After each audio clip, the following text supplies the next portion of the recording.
we've got to play one of our sponsors' adverts, haven't we? Because that's what we do on the station. It's what we do. We're still always looking for sponsors. If you want to be featured, if you've got a business and you want to be featured on the amazing Duggystone Radio, then give us a DM and I'll talk you into it. Breaking down on a motorway is never fun at the best of times, especially when it's cold, wet, and windy, and you have your whole family with you going on holiday. Government advice is to leave your vehicle and keep away from the carriageway and hard shoulder. The Rigloo High Visibility Shelter quickly inflates, creating a wind and waterproof environment for you and your loved ones as you wait assistance. Well, that's your car ready, guys. Rigloo, the breakdown cover that really covers you. There you go. So part 2, back with Stephen, who's going to help you sell, aren't you, Stephen? I hope so. Brilliant. Brilliant. No, is that something you need help with?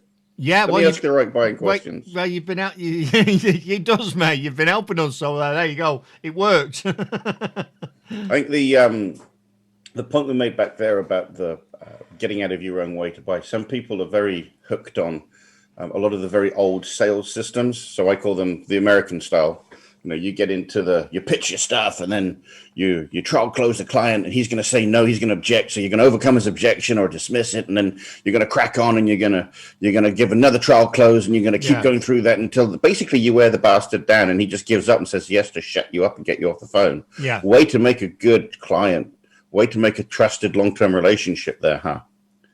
Doesn't work. No, it doesn't. Doesn't work because none of us want to be sold to, do we? But we all like buying stuff. Yeah, exactly. And I think that the problem is with that system, it's very 80s. It worked through in the 90s. You'll see it in all those lovely movies like Boiler Room and Wall Street and anything where they're selling finances, because that's how they used to sell, which is great. But most of the people I deal with are small business owners. They provide a really good service or product, and they want someone to work with them for life, or certainly for a long period of time. And the only way to do that is to build the trusted relationship. Yeah. You can't do that by hammering someone to death. Let me beat you over the head to buy my stuff, and then let's work together and be nice and friendly afterwards. Doesn't work like that. No, not at all. Not at all. No, you've got to start asking questions as well, haven't you, of what people are after, and absolutely. For me, it's understanding what that customer wants, because you all too often you go, oh, you need this and you need that, and it actually might not be what they want in the business. It might be something totally different. Absolutely, is what they need or what they're looking for. Well, you presume, we all presume what we think that person wants. A lot of people, I think that's where a lot of people fail. Or you might say you've got, I don't know, I'm having trouble sleeping. Oh, well, you need this. Do you know what I mean? You need this thing that I'm selling. Hang on a minute. I don't even know why I'm not sleeping. It might be something that's totally not about that. Do you know what I mean? I've got roadworks outside my house, and they only do it at night. Yeah. What I need is a pair of earplugs. Could have a big. I was up at 4 this morning, but I've got a few things rocking this week. I've got a big install next week for a client. I'm waiting for a few bits and bobs, and I was up at 4 o'clock, and I don't know whether that's done it to me. I've no idea, but you know what I mean. I'm up and about, and I'll use my time accordingly. But you know what I mean, I don't need a potion or a cream to make it better. There's something else, but yeah, it's good stuff. Yeah, it's about so. I speak to a lot of people, obviously, every day, and most of the people I talk to. Or talk with, probably is a better expression. I ask them questions. So, why are you calling me today? So I get, anybody in my group gets a free half hour initially. So the first question I ask them, if they actually bother to call after booking it, which sometimes they don't, is why are you calling me today? What are you looking for? You're looking for some advice? You're looking for some help? Is there a specific problem?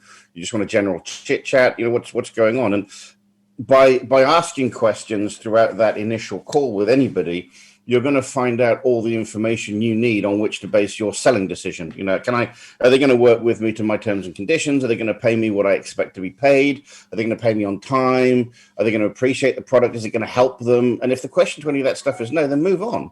Refer them to someone else, or if they're going to be a difficult client, just give them to your competitors that you don't like, whatever the situation is. But the qualification process is as much about making sure you want them as a client as it is about them buying your stuff.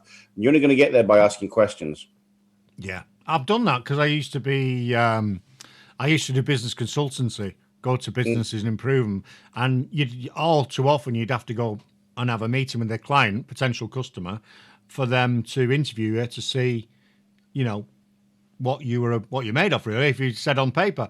And I used to interview them, and I used to say to them, I'm quite happy if after this meeting you turn around and say, I don't think it's right, because I'll also be thinking if it's not right, because if my style of working or the way I am doesn't fit, or you don't fit with my culture and my ethics, then I won't work with you anyway. Do you know what I mean? Absolutely. And Absolutely. that's the way. Well, you know what I'm like. I'm fun, and that's what I'm like. That's what's like in business. If I always allude myself to being, you've all seen Gordon Ramsay. Well, I'm like that in a business rather than the kitchen. Seriously, that's like. And I've done a very similar comparison as well. You expect when I go into a company, I expect them to be. So I have the expression, "What you do is your business."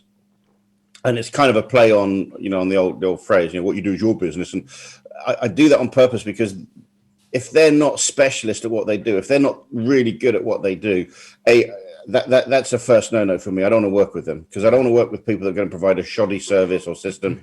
If they're not prepared to improve, like Ramsey, if they're not prepared to improve what they do and how they do it, then I'm out of here.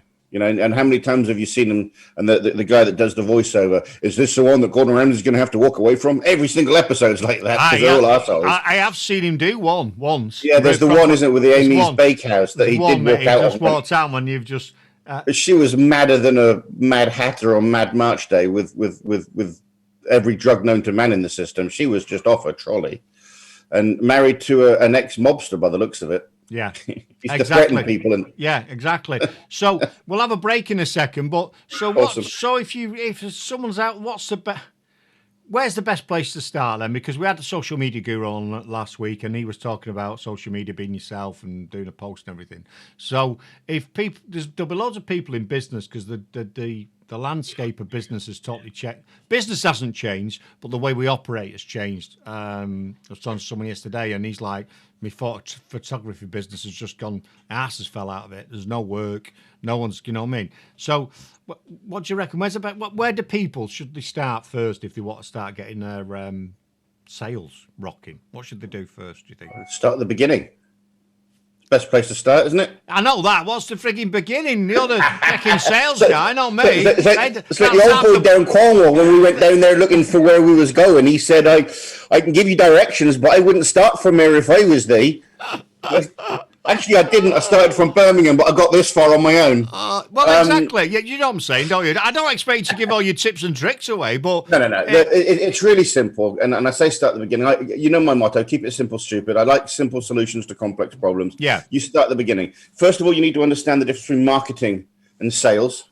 Marketing is about shouting about who you are, what you do, why you do it, and whether that's advertising, social media, being an expert in a group, going on radio, whatever it is. You're generating noise so that people go, I might want to work with them. Yeah. That's the first thing you need to do right. So you talk to people who are in your target market. Forget the whole client avatar thing, where they, what clothes they wear and what day they pick the kids up from bloody judo. I'm not interested in that. I want to know who my target market is. Once I know who they are, I talk to them. Right, that's marketing. Once somebody says, Stephen, you said something interesting there. Can we have a chat? Now I'm switching from marketing to sales. Once I get a lead, my job as a salesperson is to qualify that lead and turn them into a prospective client or a prospect, and then walk them through my sales process until they're closed, and then a client. So you have marketing, talk to people, get a lead, prospective client. So that's simple. And you need to process that out. You need a system to follow every time when you walk through that process, so that you know. And I'll use an example. If you get, let's say, 500 leads a day, which you won't, but if you've got 500 leads a day and you only had 2 qualifying calls, there's a problem there. We can start looking into where the problem is. If you're getting loads of qualification calls, but you're not getting any proposals out there, then we know there's a problem with what you're doing on that qualification call. So we can look at that and we can analyze it. And that moves the same all the way through. If I don't know where the problem is, how can I fix it? Yeah, I mean, you're right, because it's pretty much like the thing that I'm doing for teasers in Coventry this next week. That came from him coming to do something else, and he's actually, I actually want this. We want a proper setup. We want the same as you've got here, really like what. So, you know, what you try to do, how you going to retrieve it? What do you want to do with it? Right, well, I think you need this, and I'm going to give you, I'll tell you what you need, what I think you need, and then off we go. And that's what I've done. So it works. It works, man. It works. It does. Right. It's not rocket science. It's very simple, but so many people get in their own way of selling. That's the problem. Yeah, because everyone wants to make it difficult, don't they? Anyway, let's have a track and we'll come right back because we're fast running out of time on the show. I know. And coming up straight after this. Earlier. Exactly. So here's a track.